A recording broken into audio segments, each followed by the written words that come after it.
We have to go back to our past. ఒకసారి మన గతం చూడాలి ఒకసారి. పాకిస్తాన్ నుంచి ఉగ్రవాదులు మన కమర్షియల్ క్యాపిటల్ అయిన ముంబైలో దాడులు చేసి 72 గంటలు ఉగ్రవాదం పిడికిల్లో ఇరుక్కుపోతే ఆ రోజు దేశం అంతా ఒకే ఒక ఆలోచన వచ్చింది ప్రతి ఒక్కరికి. అంటే ఒక పట్టుమని 10 మంది ఉగ్రవాదులు వచ్చి ఇంత శక్తివంతమైన ఒక మిలిటరీ సత్తా ఉన్న దేశాన్ని మనం బిగించచ్చా అంటే అది చాలా చాలా ఇబ్బంది కలిగజేస్తుంది. అంటే ఏంటి, దీనికి కారణం ఏంటి? Then there was a thought then.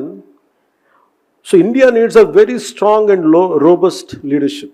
I was in Varanasi. I took my father's ashes. నా తండ్రి అస్థికల్ని నిమజ్జనం చేయడానికి నేను వారణాసి వెళ్ళినప్పుడు జరిగిన సంఘటన అది. ఆ రోజు నాకు కలిగింది ఏంటంటే, అంటే పట్టుమని 10 మంది వచ్చి ఈ దేశాన్ని ఇబ్బంది పెట్టేయగలరా? అది నన్ను చాలా చాలా తినేసింది ఆలోచన. అంటే ఫర్గెట్ అబౌట్ డెవలప్మెంట్, అభివృద్ధి, ఎంప్లాయ్మెంట్, వీటన్నిటికంటే కూడా ముందు మనం భద్రతగా ఉండాలి. We have to be safe and secure in our own motherland. అలాంటిది పాకిస్తాన్ నుంచి వచ్చి ఇది బాంబేలో జరిగినప్పుడు ఎక్కడైనా జరుగుతుంది. ఆ రోజు నాకు అనిపించింది, India needs a very strong leader. ఎవరన్నా అలా ఉంటారా ఎవరన్నా అనేది నేను మనసుగా ఆ రోజు కాశీ విశ్వేశ్వరుడిని మొక్కుకున్నాను. ఆ రోజు నాకు ఒక మాటలు గుర్తొచ్చినాయి, నాని పాల్కే గారి మాటలు. లీగల్ లూమినరీ, ఫండమెంటల్ రైట్స్ కోసం ఎమర్జెన్సీ టైంలో పోరాడిన వ్యక్తి. అంటే India has gift of producing leaders in it's darkest times. అంటే చాలా చీకట్లో ఇరుక్కుపోయినప్పుడు, దారి తెన్ను తెలియనప్పుడు భారతదేశంకి ఒక బలమైన నాయకుల్ని తెచ్చుకోవడం తెలుసాను.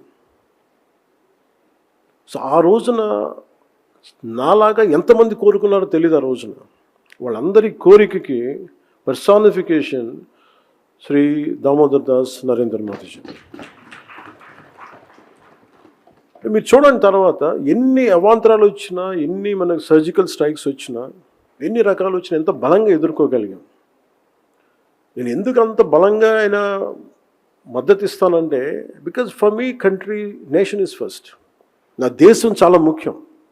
దేశం బాగున్నప్పుడు ఒకరోజు అటు జరిగిన అభివృద్ధి ఉన్నా లేకపోయినా దేశానికి బలమైన నాయకత్వం, తద్వారా బలమైన వ్యవస్థ నిర్మించకపోతే దేశం విచ్ఛిన్నం అయిపోతుంది. ఆ భయంతో ఉంది. సో అందుకని దీన్ని ఫస్ట్ రెజల్యూషన్ కింద ఈ సేనా ప్రస్థానం ఫర్ నేషనల్ ఇంటిగ్రిటీలో ముందు నరేంద్ర మోదీ గారికి ఎందుకు దీన్ని రెజల్యూషన్ 1 పెట్టామంటే దీనికి కారణం అది. అలాంటి నాయకుడికి మనస్ఫూర్తిగా మరోమారు నేను ధన్యవాదాలు తెలుపుకుంటా ఉన్నాను.